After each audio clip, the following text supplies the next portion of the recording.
এর সমালোচনা ও সমালোচনা সব নিজের পাতে ঝোল ঢালছে।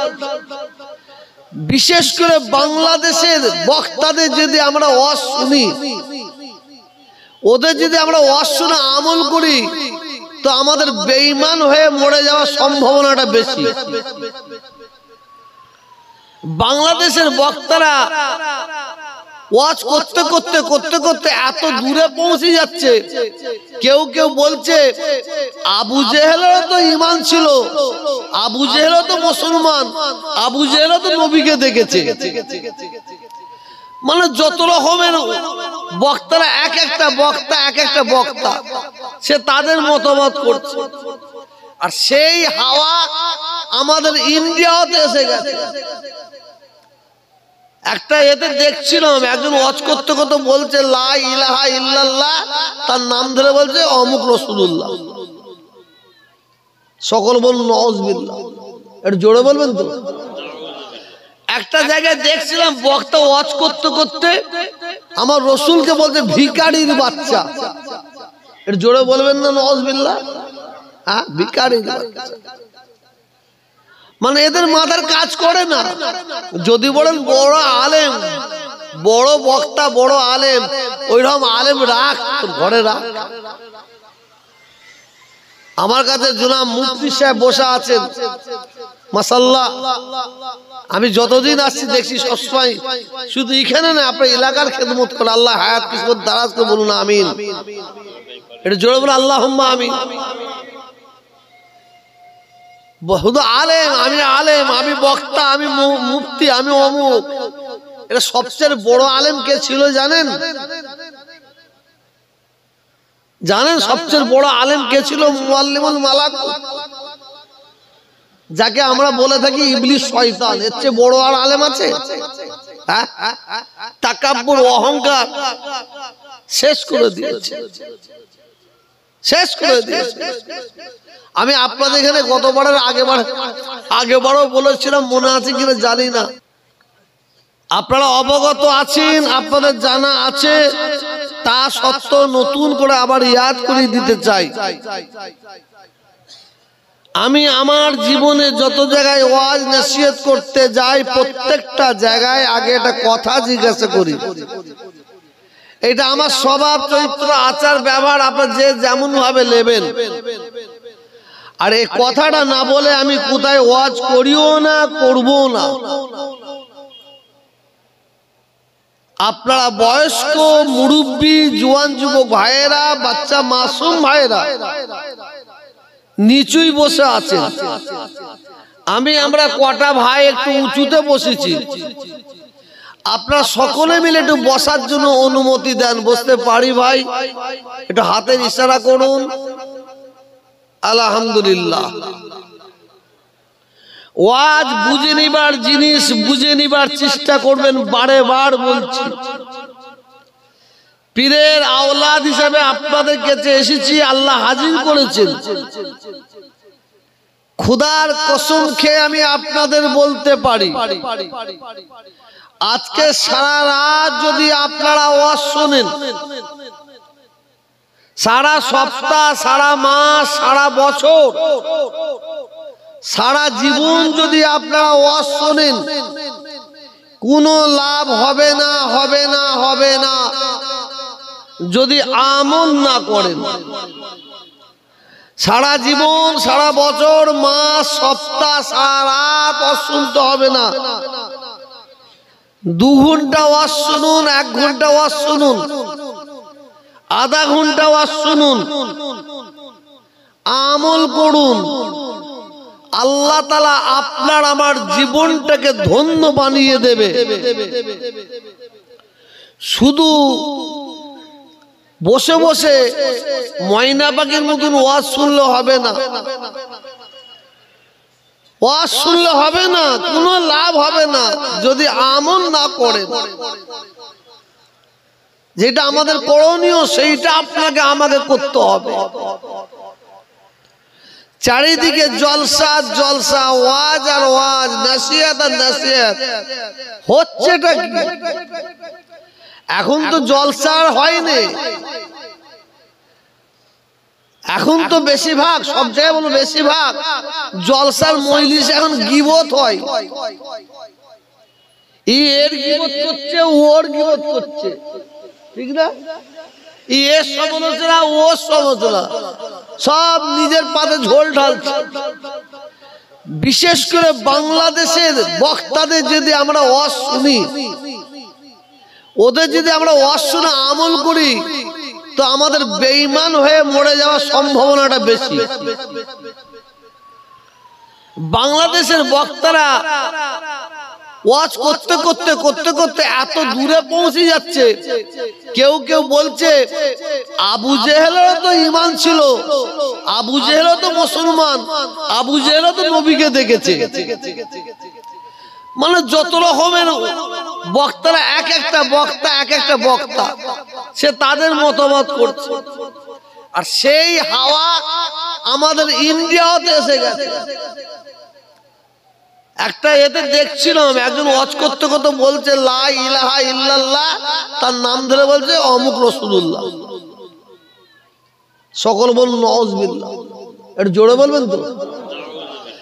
একটা জায়গায় দেখছিলাম বক্তা ওয়াজ করতে করতে আমার রসুলকে বলছে ভিখারির বাচ্চা, একটু জোরে বলবেন না নাউযুবিল্লাহ। হ্যাঁ, ভিখারির বাচ্চা। মানে এদের মাথার কাজ করে না। যদি বলেন বড় আলেম, বড় বক্তা, বড় আলেম, ওইরকম আলেম রাখ, ঘরে রাখ। আমার কাছে জনাব মুফতি সাহেব বসে আছেন, মাশাআল্লাহ। আমি যতদিন আসছি দেখছি সবসময় শুধু এখানে না, আপনার এলাকার খেদমত করে। আল্লাহ হায়াত কিসমত দারাজ করে বলুন আমিন। এটা জোরে বলুন আল্লাহুম্মা আমিন।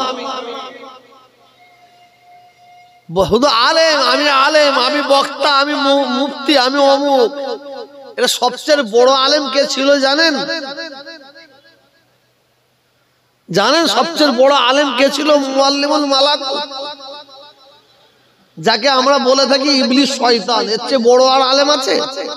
হ্যাঁ, তাকাব্বুর, অহংকার শেষ করে দিয়েছে, শেষ করে দিয়েছে। আমি আপনাদের এখানে গতবারের আগেবারও বলেছিলাম, মনে আছে কিনা জানি না। আপনারা অধিকাংশ সাধারণ মানুষ, সাধারণ মানুষ বলছে, আমি আপনাদের অসম্মান করছি না, মানে মুফতি, আলেম, হাফেজ, কারি, এই যে সাধারণ মানুষ বললাম। আপনাদের পাড়ার, আপনাদের গ্রামের একজন মদখোর, মাতাল, মদ খায়, তার মধ্যে আল্লাহর খাব এসেছে, আল্লাহর ভয় এসেছে, আল্লাহর ডার এসেছে। আমি ভুল করছি, সে আল্লাহর কাছে তওবা করেছে, আস্তে আস্তে মসজিদে উঠছে, মসজিদে উঠছে, নামাজ ধরে গেছে। ও বেটা জীবনে ওয়াজ শোনেনি। চল আজকে গুমা বাজারে যাই, ওদের জলসা হচ্ছে, যাব। সে বেচারা গোসল করে কাপড় চোপড় পরে টুপি মাথায় দিয়ে বসে আছে। আর একটা বক্তা আস্তে আস্তে মাইকে উঠে ওয়াজ করছে, ওয়াজ করতে করতে বলছে, বাবারা শোনো, লম্বা টুপি জায়েজ, লম্বা টুপি জায়েজ। সে ওয়াজ করে চলে গেল। তারপর আর একটা বক্তা উঠেছে, সে ওয়াজ করতে বলছে, ওয়াজ করতে করতে বলছে, বাবা গোল টুপি জায়েজ, গোল টুপি জায়েজ। সে চলে গেল। আর একটা বক্তা উঠেছে, উঠে বলছে 5 কোটি টুপি মাথায় দেওয়া জায়েজ, জায়েজ। ও মধ্যখানে বসেছিল, মাথা থেকে টুপিটা খুলে বলছে, সালার টুপি মাথায় দেবো। কিছু বুঝতে পারলেন না? পারলেন না? ও টুপিটা মাথায় দিয়েছিল, আর ও টুপিটা খুললো কাদের দ্বারায়? সাধারণ মানুষের দ্বারাই।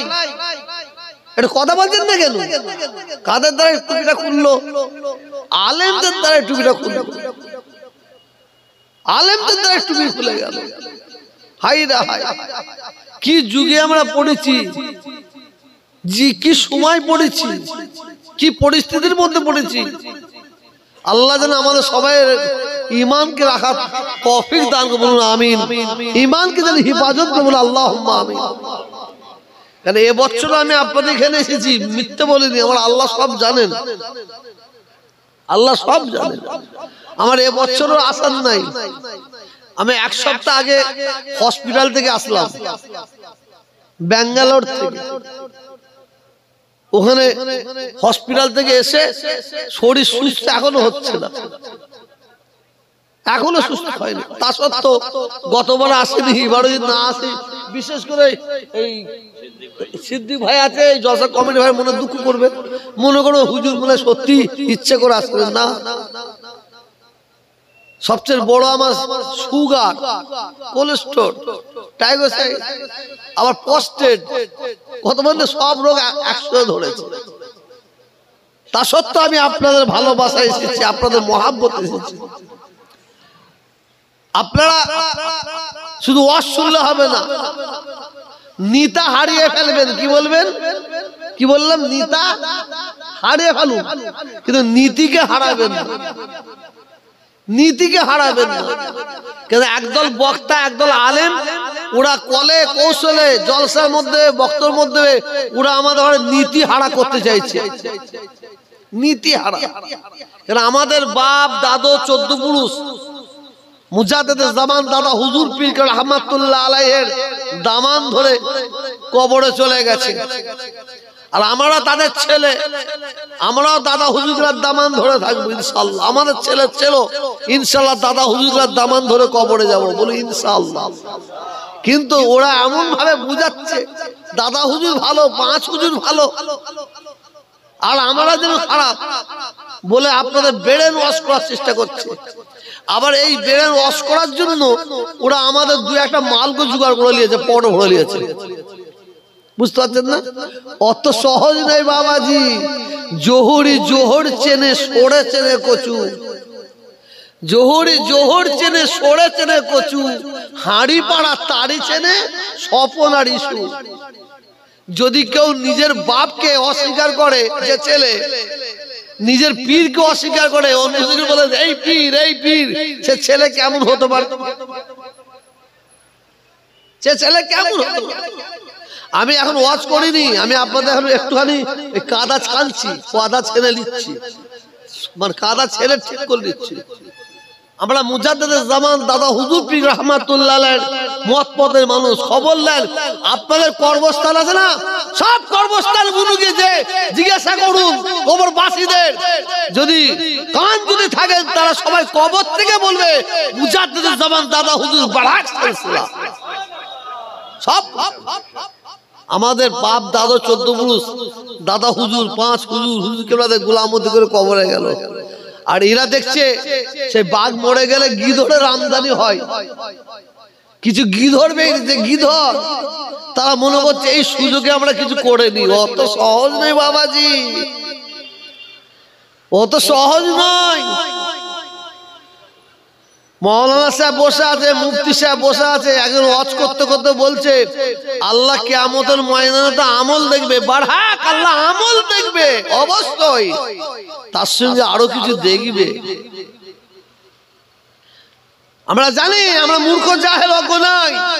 আল্লাহ রাসূল হযরতে ফাতেমা রাদিয়াল্লাহু তাআলা আনহাকে বলেছিলেন, ফাতেমা সাবধান, এমন কোনো কাজ করো না, তোমার দ্বারা এমন কোনো কাজ না হয়ে যায় যে যার জন্য তোমার আব্বা জান আমি নবীকে কিয়ামতের ময়দানে আল্লাহ তাআলার দরবারে শর্মিন্দায় পতিত হয়। এ কথা আল্লাহ রাসূল বলেছিলেন। কিন্তু ওই ফাতেমা যখন ফুলসিরাতের পল পার হবে, চুলের চেয়ে সরু, হীরের চেয়ে ধার, নিচে জাহান্নামের আগুন, হযরতে ফাতেমা রাদিয়াল্লাহু তাআলা আনহা যখন ফুলসিরাতের পল পার হবে, আমার আল্লাহ সমস্ত মালায়েকা ফেরেশতা দিগকে অর্ডার করবেন, মাথা হেড করো, চোখ বন্ধ করো, আমার হাবিবের, আমার বন্ধুর কলেজের টুকরা ফাতেমা রাদিয়াল্লাহু তাআলা আনহা ফুলসিরাতের পল পার হবে। নারায়ে তাকবীর, খাতুনে জান্নাত ফাতেমা আয-জোহরা। কথা বুঝতে পারলেন না? আমরা মূর্খ জাহেল নয়, একদিকটা বলে একদিকটা ছেড়ে দিচ্ছে। আমি ফোজকে আলেমের পাশে বসে ওয়াজ করিনি, যে আলেমটা আপনার এলাকায় আচ্ছা আচ্ছা আলেমকে পড়াবার যোগ্যতা রাখে, আমি বলছি মিলিয়ে নি। আর যদি বলেন হুজুর আপনি ভুল বলছেন, নেবে চলে যাব। আল্লাহ রাসূল সাল্লাল্লাহু আলাইহি সাল্লামের দরবারে সাহাবারা বসে আছেন, অপেক্ষা করছেন। আর ওই জায়গায় হযরত ইমাম হাসান, ইমাম হোসেন রাদিয়াল্লাহু তাআলা আনহু দুজন বাচ্চা খেলাধুলা করছে। খেলাধুলাটা ছোট খেলনা নিয়ে খেলাধুলা করছে, ছোট একটা বল নিয়ে বলের মতো জিনিস খেলাধুলা করছে। খেলতে গেলে খেলনাটা এইদিকে চলে এসেছে। কোন দিকে? সাহাবারা যেই দিকে বসে আছে। যখন দুই ভাই যখন ওই খেলনাটা কুড়োতে আসছে, সাহাবারা উঠে দাঁড়িয়ে পড়ছেন। সাহাবারা উঠে দাঁড়িয়ে পড়ছেন। আবার খেলনাটা নিয়ে চলে গেল। আবার ইমাম হাসান হোসেন যখন খেলনা নিয়ে চলে গেল, সাহাবারা আবার বসে আবার খেলতে খেলতে আবার খেলনাটা এইদিকে চলে এসেছে। দুজনে বাচ্চা ছুটে ছুটে আসছে খেলনাটা কুড়াতে। ইমাম হাসান, ইমাম হোসেন রাদিয়াল্লাহু তাআলা আনহু কথা বলছি। যখন খেলনাটা কুড়ে আসছে, আল্লাহ নবীর সাহাবারা উঠে দাঁড়িয়ে পড়েছে। বলুন সুবহানাল্লাহ। বাচ্চা শিশু, বাচ্চা শিশু, বলুন দুটো বাচ্চা, একটু বাচ্চা ছেলে, এত ইজ্জত কেন? এত সম্মান কেন?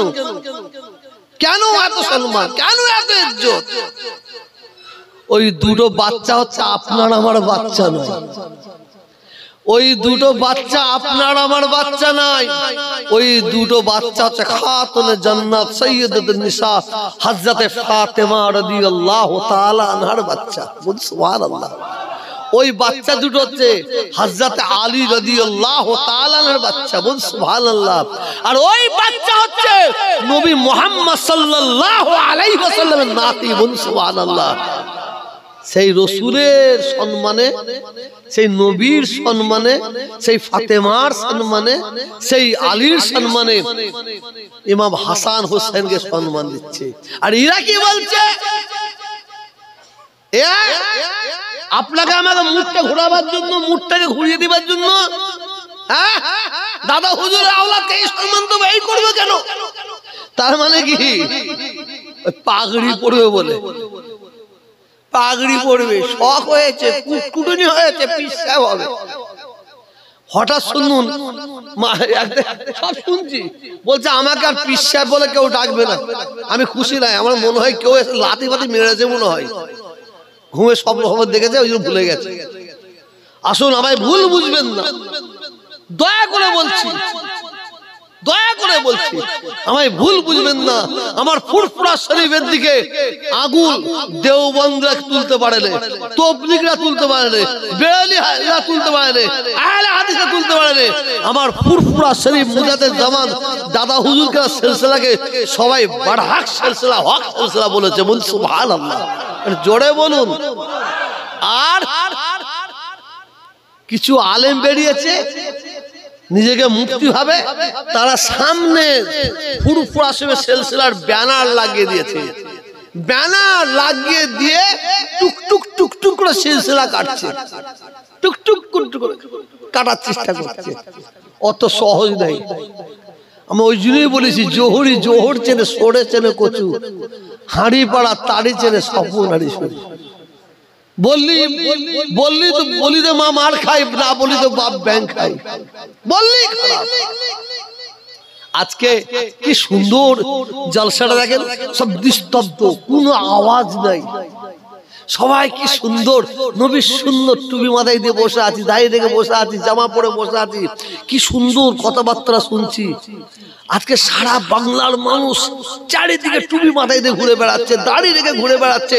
মসজিদ আজান হলে মসজিদে গিয়ে নামাজ পড়ছে, পবিত্র রমজানের সময় রোজা রাখছে, আলেমকে সম্মান দিচ্ছে, মুরব্বিকে সম্মান দিচ্ছে, বাচ্চাদের স্নেহ করছে। খোদার কসম, এর অবদান যদি কেউ অস্বীকার করে, এর চেয়ে বড় বেঈমানি আর কিছু হবে না। এর অবদান হচ্ছে ফুরফুরার পীর আবু বকর সিদ্দিকী রাহমাতুল্লাহ আলাইহি। এর জোরে বলো সুবহানাল্লাহ। মুজাদ্দিদুজ জামান, মুজাদ্দিদুজ জামান। সারা ভারতবর্ষের মানুষ আজকে আমরা ইসলামকে চিনেছি, দ্বীনকে চিনেছি, শরীয়তকে চিনেছি, আমরা কোরআন পড়তে শিখেছি, আমরা নামাজ পড়তে শিখেছি, রোজা রাখতে শিখেছি, আমরা আলেমকে সম্মান করতে করতে শিখেছি, আমরা হাফেজকে সম্মান করতে শিখেছি, মুরব্বিদের সম্মান করতে শিখেছি, আমরা বাচ্চাদের স্নেহ করতে শিখেছি, আব্বাকে আব্বা জান বলতে শিখেছি, আম্মাকে আম্মা জান বলতে শিখেছি। যদি কেউ অস্বীকার করে এর চেয়ে বড় বেঈমানি আর কিচ্ছু হতে পারে না। এর অবদান কার? গরিবি নওয়াজ খাজা মাইনুদ্দিন চিশতি হুজুর রহমাতুল্লাহ আলাইহি। এটা জোরে বল সুবহানাল্লাহ। আর আজকে এরা বেরিয়ে বড় বড় কথা, বড় বড় কথা। আল্লাহ আমাদের সবাইকে হিফাজত করে, বলুন আমিন। একটু জোরে বলুন আল্লাহুম্মা আমিন। আসুন, বেশি লম্বা চড়া নাই। কোরআন পাকের মধ্যে আল্লাহ তাআলা এক জায়গায় ঘোষণা করে দিয়েছেন, বলে দিয়েছেন, জানিয়ে দিয়েছেন, বিসমিল্লাহির রহমানির রহিম, কুল্লু নাফসিন যায়িকাতুল মাউত। আল্লাহ তাআলা যাকে নাফস দান করেছে, নিঃসন্দেহ, যার কোনো সন্দেহ নাই, ওই ব্যক্তিকে আল্লাহ তাআলা মওতের স্বাদ চাকাবে। কি আপনারা মরবেন না মরবেন না? এর জোরে বলুন না, সবাই বলবো। আল্লাহকে বলুন, আল্লাহ আমরা তো মরবো, আল্লাহ আপনার কাছে আশা করি আমাদের মওতটা যেন ঈমানের সঙ্গে হয়, বলুন আমিন। এটা জোরে বলুন আল্লাহুম্মা আমিন। আসুন, বেশি লম্বা করলে একদম রাত ৩টে-৪টে বেজে যাবে। মেন মূল আসল কথাটা বলি, শুধু অশুনলে হবে না। আমরা প্রকৃতির নিতাকে চিনলাম না, আমরা প্রকৃতি সত্যিকারের যে আমাদের নেতা, তাকে আমরা মুসলমান এখনো চিনতে পারিনি। আমরা বাংলা নয়, সারা ভারতবর্ষের মুসলমান আমরা নেতা চিনেছি কাকে? মমতা ব্যানার্জিকে, ওকে ওকে ওকে বুদ্ধদেবকে, ওদেরকে সব আমরা নেতা চিনেছি। আমরা সত্যিকারের যে আমাদের নেতা, যে নেতাটা আমাদের জন্য ৬৩টা বছর মার খেয়েছে, লাঞ্ছিত হয়েছে, বঞ্চিত হয়েছে, যে নেতা মওতের সময়, ইন্তেকালের সময় আপনাকে আমাকে বলেননি, যে নেতা আজ আমরা সবাই এখানে বসে আছি, এই মুহূর্ত আমাদের জন্য মদিনার রওজা মুবারকে এখনো কাঁদছে, যে নেতা কাল কিয়ামতের ময়দানে, মাহশারের ময়দানে আপনাকে আমাকে ভুলে যাবেন না। কিয়ামতের ময়দানে, মাহশারের ময়দানে আল্লাহ বিচার করবেন, আল্লাহ কুরসিতে বসে থাকবেন, পাশে আরেকটা কুরসি, আরেকটা চেয়ার থাকবে। আল্লাহ বলবেন, হাবিব আপনি বসুন, হাবিব আপনি বসুন। আল্লাহ বলার সঙ্গে সঙ্গে আল্লাহ রাসূল চেয়ারে হাত দেবেন, বসবেন না। হাবিব আপনি কেন বসছেন না? আল্লাহ আমি যদি বসে পড়ি, আমার উম্মত উম্মতির জন্য কে সুপারিশ করবে আপনার কাছে? বল সুবহানাল্লাহ। সেই নেতাকে আমরা চিনলাম না। হযরতে ফাতেমা রাদিয়াল্লাহু তাআলা আনহা রাসূলকে জিজ্ঞাসা করছেন, আব্বাজানকে জিজ্ঞাসা করছেন, আব্বাজান কাল কিয়ামতের ময়দানে, মাহশারের ময়দানে আমি আপনাকে কোন জায়গায় গেলে পাবো, কোন জায়গায় তালাশ করলে পাবো? নিজের বেটিকে আল্লাহ রাসূল বলছেন, ফাতেমা এইটা আমি তোমাকে ঠিক বলতে পারছি না, ঠিক বলতে পারছি না, তবে ফাতেমা একটু খোঁজ করো, জাহান্নামের দরজার কাছে একটু খোঁজ করো, হয়তো তোমার আব্বাজানকে জাহান্নামের দরজার কাছে দেখতে পারো। কারণ আমি তোমার আব্বাজান আমার উম্মত উম্মতিকে বাঁচাবার জন্য জাহান্নামের দরজার কাছে ঢাল হয়ে দাঁড়িয়ে যাবে। আব্বাজান যদি জাহান্নামের দরজার কাছে আপনাকে না দেখতে পাই, জাহান্নামের দরজার কাছে আপনাকে না দেখতে পাই, ফাতেমা যদি ওখানে না দেখতে পাও, একটু ফুলসিরাতের পোলের কাছে তুমি তালাশ করো, হয়তো তোমার আব্বাকে ওই ফুলসিরাতের পোলের কাছে আমার গুনাহগার উম্মত উম্মতিকে বাঁচাবার জন্য তোমার আব্বাজানকে সেজদায় পড়া অবস্থায় দেখতে পারো। এটা জোরে বলুন, এটা জোরে বলুন। আব্বাজান যদি ফুলসিরাতের পোলের সামনে যদি আপনাকে না পাই, কোথায় তালাশ করলে পাবো? আল্লাহ রাসূল বলছেন, ফাতেমা কিয়ামতের ময়দানে আমার উম্মত উম্মতিরা পানি পানি পানি পানি করে চেঁচাবে। একবার তালাশ করো, কাউসার হাউজের সামনে যা দেখো, হয়তো দেখবে তোমার আব্বাজান, তোমার আব্বাজানের উম্মত উম্মতিকে কাউসার হাউজের পানি পান করাচ্ছে। বলুন সুবহানাল্লাহ। আব্বাজান কাউসার হাউজের কাছে যদি আপনাকে না দেখতে পাই, কোন জায়গায় গেলে পাবো? আল্লাহ রাসূল বলেন, ফাতেমা যদি ওখানেও আমাকে না দেখতে পাও, মিজানের কাছে এসো, যেখানে গুনাহ আর নেকি মাপা হবে। আমার উম্মতের গুনাহ আর নেকি মাপা হবে। হয়তো তোমার আব্বাজানকে সেজদায় অবস্থায় ওখানেও দেখতে পারো।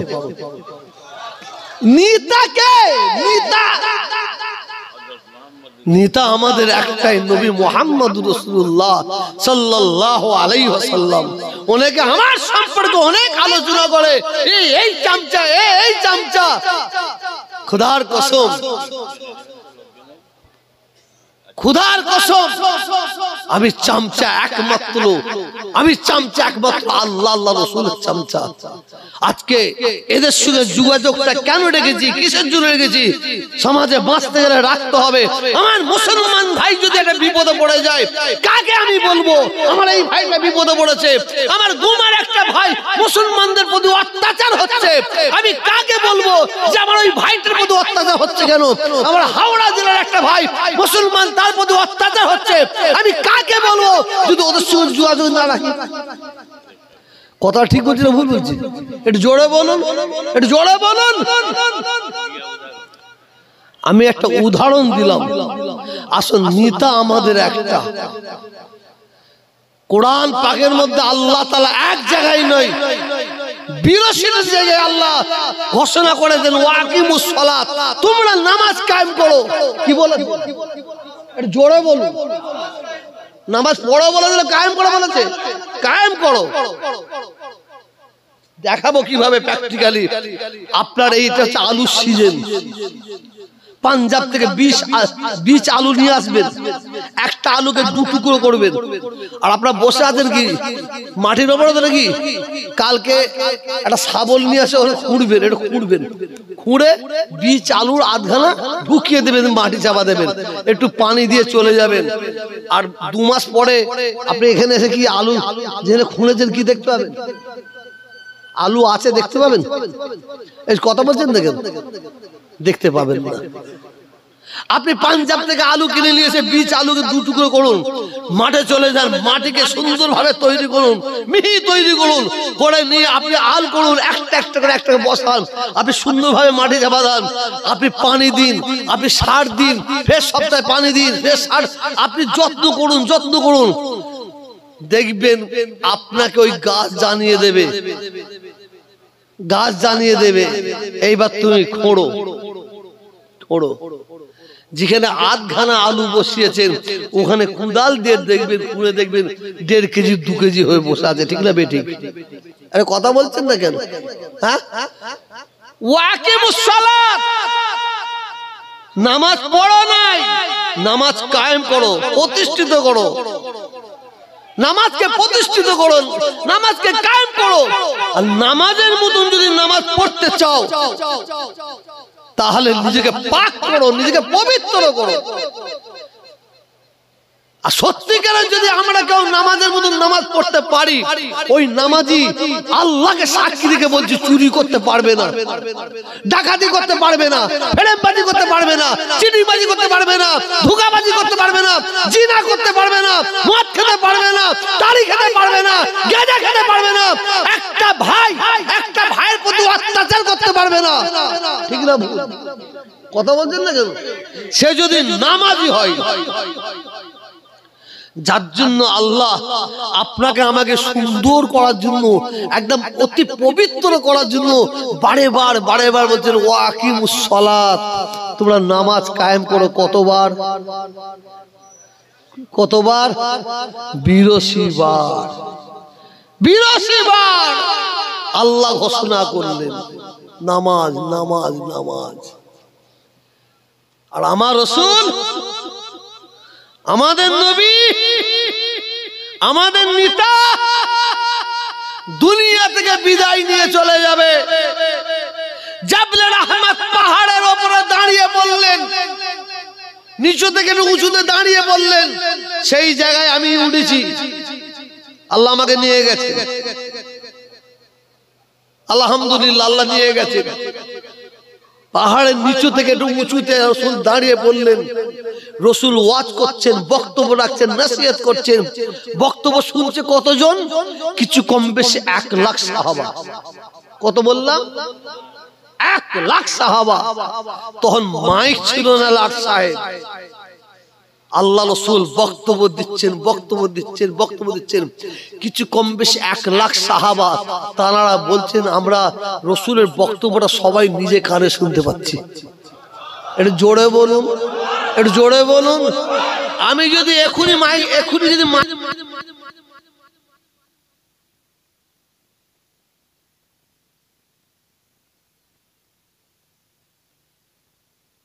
ওরা চেল্লাবে, আমরা শুনতে পাচ্ছি না। রসুল যখন বক্তব্য রাখছেন, কিছু কম বেশি 1 লক্ষ সাহাবা শুনছেন, প্রত্যেকে বলছে আমরা নিজে কানে শুনতে পাচ্ছি। রসুল বক্তব্য, জীবনের শেষ বক্তব্য, শেষ ওয়াজ, শেষ নসিহত করছেন, আর জীবনে বক্তব্য রাখবেন না। রসুল বক্তব্য দিতে দিতে দিতে দিতে শেষ বক্তব্যটা দিয়েছিলেন, বিসমিল্লাহির রহমানির রহিম, কুল্লু নাফসিন যায়িকাতুল মউত। আয় আমার সাহাবারা, আয় আমার উম্মত-উম্মতিরা, আমি তোমাদের নবী, আমি তোমাদের রাসূল, আমি তোমাদের পয়গম্বর। আমি নবী বলি শোনো, হয়তো তোমাদের মাঝে আমি বেশি দিন থাকবো না, হয়তো আল্লাহটাকে সাড়া দিতে হবে আমাকে অতি তাড়াতাড়ি। যাবার সময় আমি তোমাদের কাছে 2টো জিনিস রেখে যাচ্ছি। এই 2টো জিনিসকে তোমরা মজবুত করে ধরো, ধরার পরে তোমরা আমল করো, আমল করো। আমি নবী বলছি, এই 2টো জিনিসকে যদি তোমরা মজবুত করে ধরে রাখতে পারো, আর এরপর যদি আমল করতে পারো, আমি রসুল বলছি তোমাদেরকেও বরবাদ করতে পারবে না, ক্ষতি করতে পারবে না, ধ্বংস করতে পারবে না, তোমাদের কেউ অসৎ পথে নিয়ে যেতে পারবে না। আর আমি নবী বলছি, এই 2টো জিনিসকে যদি তোমরা ছেড়ে দাও, আমি নবী বলছি তোমরা বরবাদ হয়ে যাবে, তোমরা ধ্বংস হয়ে যাবে, তোমরা শেষ হয়ে যাবে। এই 2টো জিনিস কি? 2টো জিনিস, একটা আল্লাহর কোরআন, আর দ্বিতীয় রাসূলের বাণী। বল সুবহানাল্লাহ। মুসলমান, মুসলমান আমরা এত বুকা পাঁটা নয়, আমরা এত ছাগল নয়, আমরা আল্লাহর কোরআন ছেড়ে দিচ্ছি তো কি হয়েছে? অনেকের মন্তব্য, আমরা আল্লাহর কোরআন ছেড়ে দিতে কি হয়েছে, আমার নবীর হাদিস ছেড়ে দিতে কি হয়েছে? আমাদের 2টো হাত তো খালি নয়, 1 হাতে কোরআন 1 হাতে হাদিস, 2টো ছেড়ে দিতে কি হয়েছে? কিন্তু 2টো ছেড়ে দিয়ে তো আমরা 2টো জিনিস তো হাতে তুলেছি। কি তুলেছি? বলছে একটা হচ্ছে পার্টির ঝান্ডা, আর একটা হচ্ছে মদের বোতল। ঠিক বলছি না ভুল? কথা বলুন। পার্টির ঝান্ডা, মদের বোতল। আসুন, আমায় ভুল বুঝবেন না আপনারা দয়া করে। ওয়াকিমুস সালাত, বিরসিবাদ। খুব ছোট্ট করে বলছি, আমি আজকে জলসা বাড়াবো না, লম্বা করবো না। এই কাজ আমার ভাই কোরআন শরীফ তিলাওয়াত করলো, এইটা আমি জীবনে শুনিনি, আজকে আমাকে শুনতে হলো, শুনতে হলো আমাকে। আমি তার বলার মধ্যে তার মুখটা দেখছি আর ভাবছি, এ কোন খেয়াল নিয়ে বলছি। ও চোখের দিকে, চোখে মুখের দিকে তাকিয়ে যদি হিংসার মূল্যে বলছে, বলতে যারা কোরআন শরীফ তিলাওয়াত করে, লক্ষ লক্ষ টাকা করে খরচা করে, বাংলাদেশ থেকে, পাকিস্তান থেকে, ইরাক থেকে, ইরান থেকে, হাফেজ সাহেব, এদের কত কুটুনি, এরা কত বুকা, আর যারা শোনে এরাও কত বুকা। ও আলেম না, বক্তা না, ছাগল। ও যদি সত্যিকারের আলেম হতো এই কথাটা বলতো না। আজকে আমার হাফেজ সাহেব ভাই এখানে বসে, গাড়ি সাহেব ভাই কিরাত বললো, এই কিরাতে আপনি আমি কতটা খুশি হয়েছি জানি না, আমার আল্লাহ সবচেয়ে বেশি খুশি হয়েছে। এটা জোরে বলুন। আজকে কোরআন শরীফ তিলাওয়াত করে ইনি যে সবটা পেয়েছে, আমরা মূর্খ, জাহেল, অজ্ঞ, আমরা ঠিক মতো কোরআন শরীফ পড়তে পারিনি, শুদ্ধভাবে কোরআন শরীফ পড়তে পারিনি। আপনারা মন দিয়ে শোনেন, কথা বলেন না, শোনেন না আপনারা? মুফতি সাহেব বলুন তো, আমি মিথ্যে বলছি না সত্য বলছি? হ্যাঁ বলুন। ইনি কুরআন শরীফ তিলাওয়াত করে যে সব পেল, আজকে যারা বসে বসে আমরা কুরআন তিলাওয়াতটা সুন্দরভাবে শুনলাম, আল্লাহ আমাদের একই সব দান করলো। এটা জোরে বল সুবহানাল্লাহ। আর এ কি বলছে? হ্যাঁ এ আবার নিজেকে নতুন মুফতি দাবি করে, এই দাবি করে, আবার সামনে কি সিলসিলায়ে ফুরফুরা শরীফ। খুব ভয় হচ্ছে আমার, খুব ভয় হচ্ছে। কারণ আপনারা সাধারণ মানুষ বুঝবেন ইনশাআল্লাহ, আলেম ওলামারা বুঝতে পারবে। আমার রাসূল পাকের মশহুর সাহাবা হযরত আবু বকর সিদ্দিক রাদিয়াল্লাহু তাআলা আনহু, হযরত ওমর ফারুক রাদিয়াল্লাহু তাআলা আনহু, হযরত উসমান গনি রাদিয়াল্লাহু তাআলা আনহু, হযরত আলী রাদিয়াল্লাহু তাআলা আনহু, আমার রাসূল পাকের একজন সাহাবাকে শহীদ করা হয়েছিল, যে সাহাবার নাম হচ্ছে হযরত উসমান গনি রাদিয়াল্লাহু তাআলা আনহু। ইসলামের দুশমনেরা বহু দিন থেকে চেষ্টা করছে হযরত উসমানকে শহীদ করব। শহীদ করা তো দূরের কথা, সামনে দাঁড়াবার ক্ষমতা নাই, দাঁড়াবার ক্ষমতা নাই। ওরা কি করলো জানেন? ঘোষণা করলো কে উসমান গনির হাতে লেখা হুবহু সই করতে পারে, সই করতে পারে। একজন বলল আমি সই করবো, বলে ঘটনা আছে ছোট করে বলছে, সই করলো। একটা চিঠি লেখা হলো। কি লিখছে? চিঠিটা লিখছে কে? ইসলামের দুশমন, কিন্তু উসমান রাদিয়াল্লাহু আনহু লেখেন না, দুশমনেরা। উনি এমন যেন লেখা হচ্ছে যেন উসমান গনি লিখছে, সুন্দরভাবে লিখছে বেঈমানকে, ওই একে বাদশাকে লিখছে, আমি তোমাদের সঙ্গে আছি, আমি তোমাদের কাছে আছি, আমি আমিরুল মুমিনিন হলে কি হবে, আমি তোমাদের সঙ্গে যোগাযোগ রেখেছি, এই ধরনের সব লিখেছে, লিখে সাইন করে দিয়েছে। ওই মুনাফিকরা চিঠিটাকে নিয়ে গিয়ে হযরত আবু বকর সিদ্দিক রাদিয়াল্লাহু তাআলা আনহু হুজুরের ছেলের কাছে পৌঁছে যায়। এটা বুঝবেন, খুব ডিপলি কথা বলছি। নিয়ে গিয়ে বলছে, এই দেখেছেন আবু বকর সিদ্দিক হুজুর দেখেছেন উসমান গনি হচ্ছে আমাদের নেতা, আমাদের সরদার, আমাদের আমিরুল মুমিনিন, এই দেখেন কি কীর্তি করেছে। বেঈমান নেতাকে তাদের সঙ্গে কেমন যোগাযোগ রয়েছেন। হযরত আবু বকর সিদ্দিক হচ্ছে পড়ছে, পড়ার পরে সবচেয়ে বেশি নজর করলেন কোনটে? দস্তখত, সইটা। বলতে এই তো সইটা সত্যি, তাহলে উনি তাহলে আমাদের সঙ্গে বেঈমানি করছে, ভেতরে ভেতরে ইসলামের সাথে গদ্দারি করছে। চলো, যখন আবু বকর সিদ্দিক হুজুরের ছেলে বলে চলো, এরা তখন বলছে চলেন, আপনি আমাদের নেতা। এরা তো সামনে যাবার সুযোগ পাচ্ছিল না, সামনে যাবার সুযোগ পাচ্ছিল না। জোগাড় করে নিয়েছে কাকে? কাকে জোগাড় করলো? আবু বকর সিদ্দিক হুজুরের ছেলেকে। চলে গেল, বাড়ির সামনে হাজির হযরত উসমান গনি হুজুরের ঘরে দরজা দেওয়া, দরজা ঠুকছে। যখন দরজা ঠুকছে, হযরত উসমান গনি কি করছে জানেন? জানা আছে, শুনুন আজকে আমার কাছ থেকে। উনি কোরআন শরীফ তিলাওয়াত করছেন। বলুন সুবহানাল্লাহ। কোরআন শরীফ তিলাওয়াত করছে, আর এর আগে ডাকছে দলবদ্ধ, যাদের ৫-৭ জনের আওয়াজ। হযরত উসমান গনি ভয় খেয়ে গেলেন, কোরআন শরীফটাকে নিয়ে খাটের তলায় ঢুকে গেলেন, আর এরা সবাই দরজাটা ভেঙে ফেললেন। হযরত উসমান গনি হুজুরকে টেনে টেনে টেনে টেনে বের করছে, কলেজা ফেটে যাবে। সেই মুনাফিক আমরা দেখছি এখন এখানে, সেই মুনাফিক দেখছি, টেনে বের করলেন। সর্বপ্রথম হযরত উসমান গনি রাদিয়াল্লাহু তাআলা হুজুরের গায়ে হাত দিয়েছিল কে জানেন? হযরত আবু বকর সিদ্দিক রাদিয়াল্লাহু তাআলা হুজুরের ছেলে আব্দুল্লাহ। কি রকম হাত দিয়েছিল শুনুন। হযরত আব্দুল্লাহ উসমান গনি হুজুরের কাছে গিয়ে প্রথম দাড়িটাকে চেপে ধরেছিল, ঠিক বলছি না?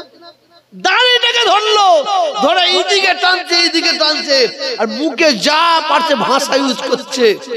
কিন্তু উনি কিন্তু উনাকে ভুল বুঝে নিয়ে গেছে। উনার দোষ নাই। কি ভুল? এটা জোরে বলুন, কি ভুল? নকল সই। উনি যাচাই না করে চলে গেছে। দাড়িটা ধরে যখন টানাটানি করছে, হযরত উসমান গনি হুজুরের দুই চোখ মুবারক দিয়ে পানি বেরিয়ে চলে যাচ্ছে। হযরত উসমান গনি মুখের দিকে তাকিয়ে বলছে, বাবা, তোমার আব্বা আবু বকর সিদ্দিক উনি যদি হায়াতে থাকতেন, তুমি তোমার চাচার এইভাবে দাঁড়িয়ে ধরে টানাটানি করতে পারতে? এই বলার সঙ্গে সঙ্গে হযরত আব্দুল্লাহ আবু বকর হুজুরের ছেলে লজ্জায় পড়ে গেছে। লজ্জায় পড়ে গিয়ে কি করলো? হাত ছেড়ে দিল, দাড়ি থেকে হাত ছেড়ে দিয়ে উনি পালিয়ে গেলেন। কিন্তু উনি যখন আসে, একা এসেছিল না, সবাইকে নিয়ে এসেছিল। একটু কথা বলছেন না কেন? সবাইকে নিয়ে এসেছিল। আর যখন যাই একা, উনি লজ্জায় চলে গেলেন। কিন্তু বহুদিন থেকে যারা উসমান গনি হুজুরকে শহীদ মারার চিন্তা ভাবনা করছিল, তারা সুযোগ পেয়ে গেছে, হাতের নাগালে পেয়ে গেছে। শুনুন, হযরত উসমান গনি আমার রাসূল পাকের সাহাবা। আপনি আমি কোথাকারের কে? আমার রাসূল পাকের সাহাবাকে মার আরম্ভ করলো। একটা হাত 10টা টুকরো, এই হাত 12টা টুকরো, এই পা 12টায়, গোটা শরীরকে বট্টি বট্টি বট্টি বট্টি করে ঘরের চারিদিকে ছড়িয়ে দিয়েছিল। এই এত বড় ক্ষতি কার জন্য হলো? কার জন্য? নকল সই। হযরত আবু বকর সিদ্দিক রাদিয়াল্লাহু তাআলা হুজুর ছেলেকে ভুল বুঝিয়ে নিয়ে গেছে। আর এখন কিছু মুনাফিক বেরিয়েছে, যারা দাদা হুজুর কেবলার কি বলে ব্যানার সামনে রেখেছে, আবার তাকবীর দেয়, দাদা হুজুর জিন্দাবাদ, দাদা হুজুর জিন্দাবাদ তাকবীরও দেয়। কিন্তু ওরা দাদা হুজুরের সিলসিলাকে শেষ করার জন্য, ধ্বংস করার জন্য ওরা পাচ্ছে না, দুই একটা মাল জোগাড় করেছে।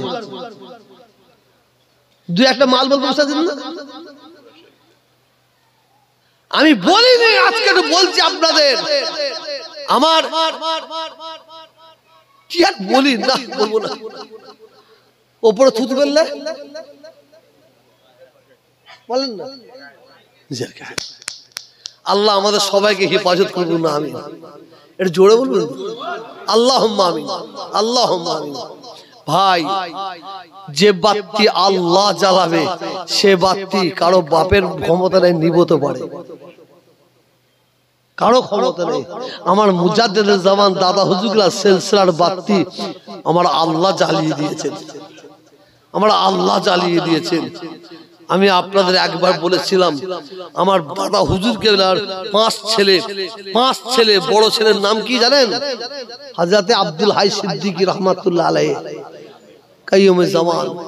বড় হুজুর ইন্তেকাল করলে, শুনুন শুনুন, আমরা কেন ধরা আছি ফুরফুরা শরীফকে নিয়ে, কেন গর্ব করি?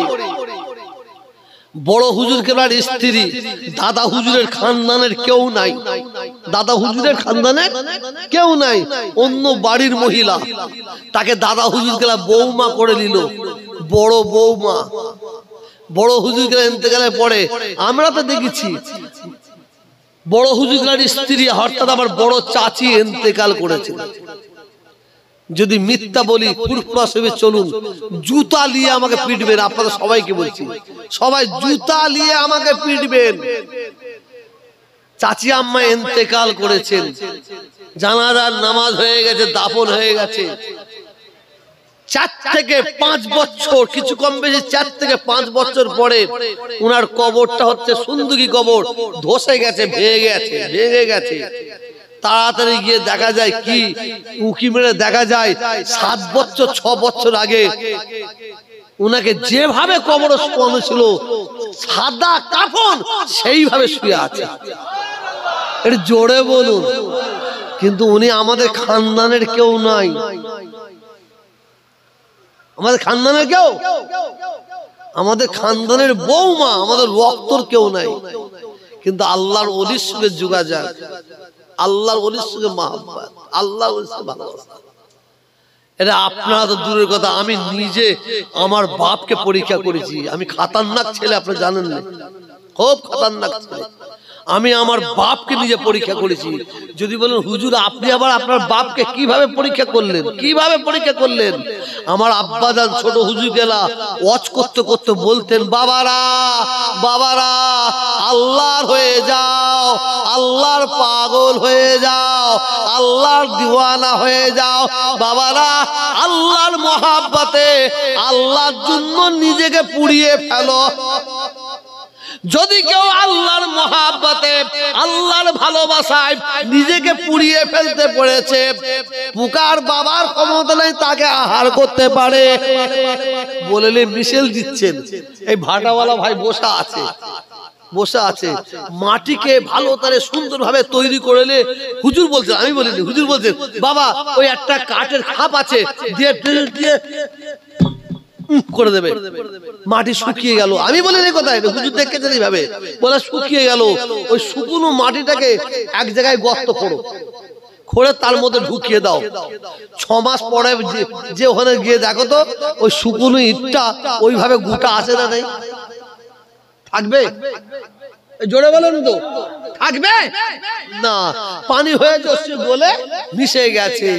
হুজুর বলছেন, আমি বলিনি, হুজুর বলছেন, বলতে শুকনো ইটটাকে যদি পুড়িয়ে নেওয়া হয়, পুড়িয়ে নাও, পুড়িয়ে নিয়ে যদি গর্ত করে ঢুকাও, 6 বছর নাই 600 বছর পরে ওখানে কুদাল মেরে দেখো কি পাওয়া যাবে? মাটি নাই, এটা জোরে বলুন।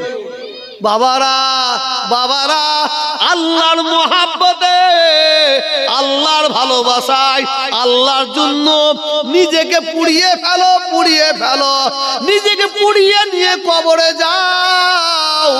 পুকার বাবার ক্ষমতা নাই তোমাকে আহার করতে পারে।